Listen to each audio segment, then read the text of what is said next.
One Sunday morning after worship service at church, I was standing in the building and I looked over at the meeting area where we usually have our sermon discussion group meetings, and nobody was there.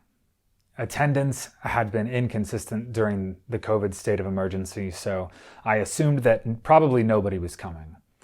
But I felt compelled to just sit down and wait just in case anyone might want to talk about something. So I did that. I sat down, and after a few minutes, Yumi Okazaki walks in and says that she has some questions about the sermon. Yumi is not a Christian, but she had been attending our church pretty regularly for almost a year with her kids in search of a place to belong. Their family really enjoyed the friendships and the community that our church offered, but she generally kept her distance when it came to direct discussions about faith in Jesus. And she sat down and said, "I want to talk about today's sermon." The key texts that morning were from John chapters 7 and 8, where Jesus says, "I am the light of the world. Whoever follows me will not walk in darkness, but have the light of life." Yumi said, "I think I understand how Jesus can be a light, but I don't understand how Jesus could be a light inside of me. I have regrets."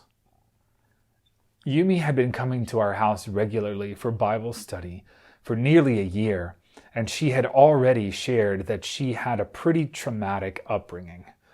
She said, "I don't think I can feel comfortable approaching Jesus because he's like a light that is too bright for me. There are things that I would prefer to keep hidden." And I told her that, even Christians can struggle with thoughts like that because we all have sinned, but we are also able to trust Jesus because he removes the barrier that exists between us, even though he is perfect and holy, and he speaks to us openly as a friend. It says so in John 15:15. Christ is talking to his disciples and says, "No longer do I call you servants, for the servant does not know what his master is doing, but I have called you friends, for all that I have heard from my Father I have made known to you." I told her, even though that we are sinful people, God draws close to us and he reveals himself to us and he lays down his life for us so we can trust him with anything. And Yumi said, "But even if I trust Jesus, how does that become a light inside of me?"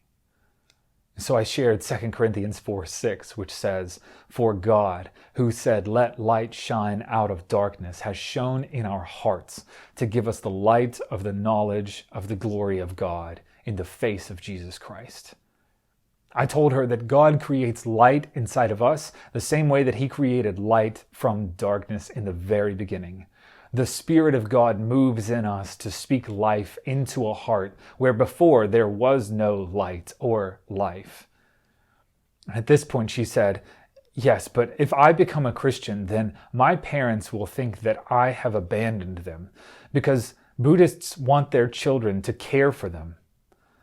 I told her that, I'm a Christian, Carla, my wife, we're Christians, and we're also struggling with questions about how to honor and care for our parents. And, this idea, this was a challenge that's common to all people, regardless of what they believe.